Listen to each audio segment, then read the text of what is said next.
كيف تعرف مستوى السكر طبيعي عندك؟ إنه بعد الوجبات ساعتين تقيس مستوى السكر بين 73 إلى 160 ساعتين بعد الأكل، هذا المستوى الطبيعي. زين، إذا أنت أكلت خلال هاي الساعتين أي شيء أكلت، بعد ما يحسب ساعتين لازم تكون نهائيا ما ماكل كل شيء. ممكن تشرب مي، ممكن تشرب شاي بلا سكر وتقيس.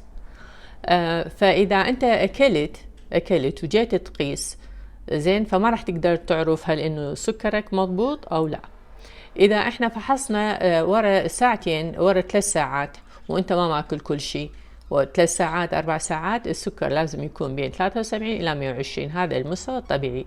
إذا أكثر من 120 معناته أنت سكرك عالي.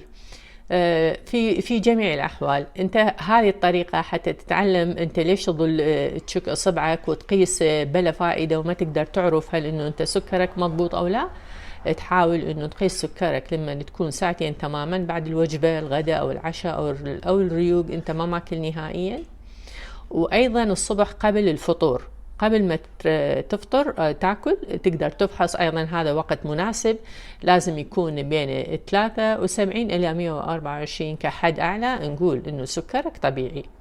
لا تنسى الأكل الصحي والرياضة، المشي مثلا، وتاخذ دواءك حسب إرشاد الطبيب، راح ينزل مستوى السكر إلى المستوى الطبيعي ويحمي العين والقلب والكلية والأعراض من مخاطر السكر العالي.